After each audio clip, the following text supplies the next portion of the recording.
Rui! Oh, tēnā Good to koe. be here, Queer. Oh, welcome. No mai, haere mai. What are you doing, Rui? Oh, just, the usual, getting some fishnets out, And as you do. whereabouts are we? You're at the epicenter of the circular economy for plastics, the Critical Factory. Love it. Do you mind if we ask you some questions? Yep, of course, go for it. Describe Critical in one sentence. From plastic waste to beautiful, endlessly recyclable, durable building products.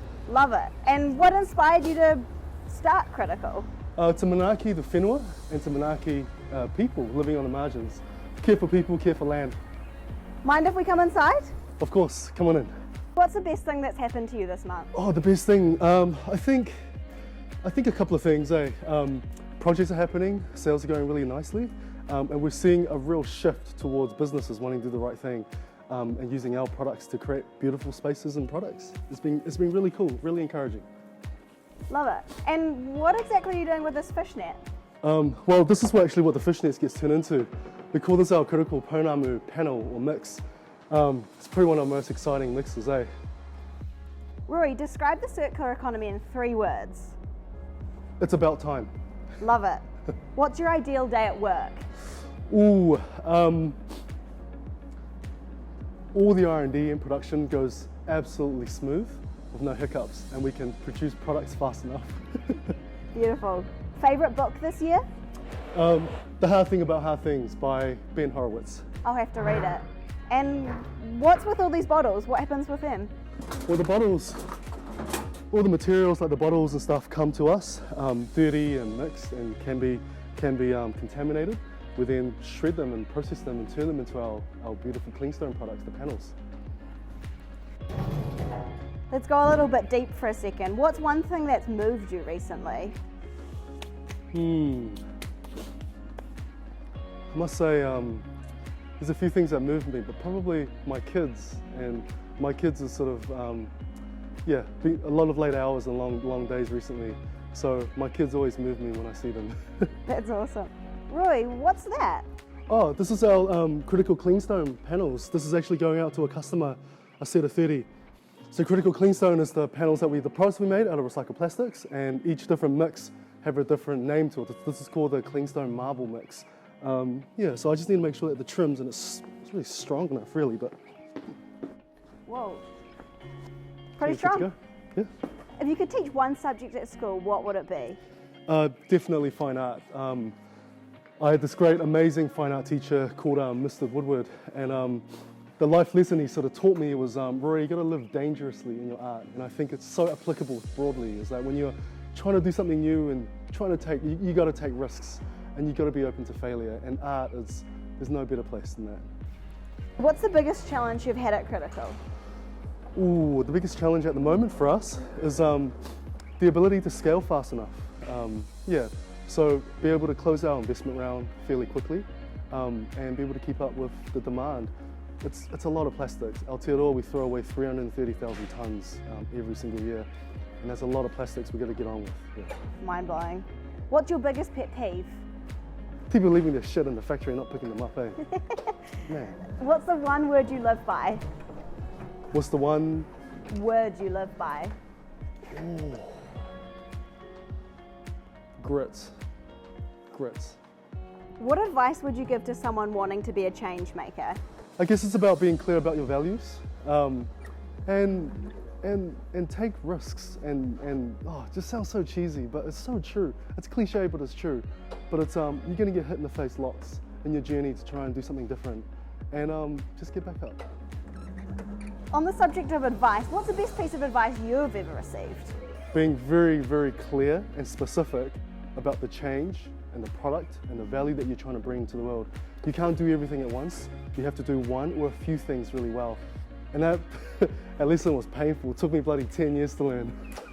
I don't even think I'm learning it right now, to be honest. Huge piece of advice right there. What do you think is the biggest barrier for businesses transitioning to a circular economy? I think right now, if we're talking about businesses, I would probably say that a willingness to be able to invest into our long-term future. Yes, that there might be products and solutions that are cheaper now, but effectively, if we think about, like, in Te Ao Māori, the worldview is not what's best for us for the next 5 years. It's about what's best for everyone for the next 1,000 years. And so it's important for businesses to be able to make investments. It might cost us a bit more now, but the benefits it will save for us in the distant future.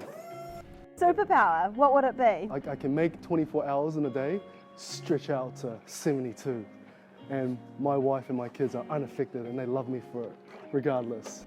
When are you most inspired? I guess finding people like yourselves that has this incredible value that they want to outwork, and then to be in communities like that with people that inspires me. So it's when you're doing, stuff like this is not easy. And so having a community of people that you can share with, who can understand what you're going through, it's pretty inspiring.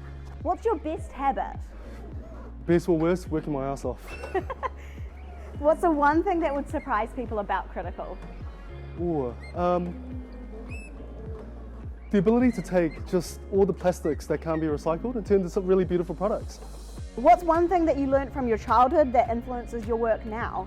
Seeing my parents growing up in poverty and then coming into Aotearoa in the 90s and effectively trying to find the tūranga waiwai, not giving up. They went through a lot of struggle. Dream project, what would it look like? Probably very connected to the future of Critical. One Critical microfactory in every city in the world. Amazing. And Rui, why does the world need a circular economy? Because we've got less than 10 years to make change, otherwise we will do irreversible damage to our planet. As a business, where do you want to be in 10 years' time? Multi-billion-dollar enterprise with our factory in every city in the world. Be able to put a really big dent and chunk in the 300 million tonnes of global plastics pollution problem that we have. I'd like to ask you one more question, Rui. Okay, no worries. What can you do with these panels? Well, whatever you can do with plywood and fibreboard, any plywood-based panels. So with any plywood panels, you can cut them, you can CNC them into different products. So you can do the same with our recycled plastic ones, with our Cleanstone. Furniture, product fit-outs, building materials, countertops, bench tops, feature walls, products. So think about what you want to do, a bit of ply. Cool. Can you show us? Yeah, sure. This is a product made out of soft plastics, mixed soft plastics that can't be recycled. This is our Critical folding crate, and it's going to a logistics industry. Very cool. Yeah. What about the stool over here? Yeah, the stools and stuff over here too. We don't actually do design ourselves, but we see ourselves as a platform, a circular economy platform that uses our materials and as an enabler for other designers and architects to create really cool stuff. And yeah, these are just some examples. Bit of a presso going on here. Can you show us a few more examples? Yeah, sure thing. Kōkaka will turn their panels into a counter fit-outs in their commercial-based store, or Torpedo 7 using their 50,000 plastic bags into retail fixtures all along the store. Doors and fixtures and countertops and anything really. Amazing. So we can look forward to seeing more of this sort of thing? Definitely, that's the plan. Everywhere, everywhere. Looking forward to it. Rui, thank you so much for the tour. Really appreciate it. Door's always open, Whānau. You're welcome. Kia ora.